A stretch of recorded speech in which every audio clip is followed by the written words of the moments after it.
अलग अलग प्रकार के ड्रग्स हैं जहाँ जहाँ अलग अलग ओरिजिन से आते हैं बेसिकली। जैसा कि अगर आप मुंबई में जैसा हाई एंड पार्टी सर्किट में देखेंगे जो बड़े लोग होते हैं तो ये प्रेफर करते हैं cocaine drug which is a very expensive drug basically. तो ये बनता है साउथ अमेरिकन कंट्रीज में जैसा कि ब्राज़ील, पैराग्वे, उसके बाद में आपका मेक्सिको।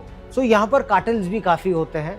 पुराने ज़माने में तो 90s और 2000s में 80s में तो बहुत सारे मेडलिन कार्टल्स, काली कार्टेल, ये बहुत सारे डेंजरस कार्टल्स होते थे जो सरकारों को भी चैलेंज करते थे वहाँ पर। रेवोल्यूशनरी उनकी खुद की गवर्नमेंट्स हो जाती थी तो बहुत लॉ एंड ऑर्डर का भी वहाँ पर इशू हुआ था। तो कोकेन जैसे ड्रग्स वहाँ से आते हैं। देन देयर इज, जैसा पहले भी हमने डिस्कस किया, लिसर्जिक एसिड जिसे LSD कहते हैं। तो ये भी बहुत सारी यूरोपियन कंट्री जैसे कि इधर नीदरलैंड्स वगैरह वहाँ पर इलीगल फैक्ट्रीज होती है, इनकी लैब्स होते हैं, वहाँ से ये आते हैं।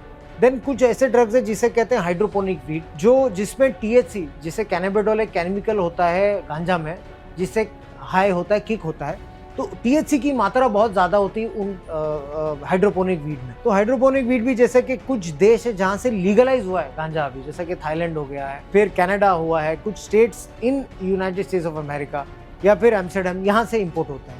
अफगानिस्तान की तो अपने बात कर चुके हैं, हीरोइन ड्रग्स आता है जो मेजर आता है। देन कुछ ऐसे प्रकार के ड्रग्स है जो इलीगली हमारे भारत में भी बनते हैं जैसे कि मेटाम्फेटामाइन या फिर प्रीकर्सर जिसे एफिड्रिन कहते हैं। तो यहाँ पर इलीगली फैक्ट्रीज में बनते हैं and then it is being smuggled out of the country to countries like Australia and Singapore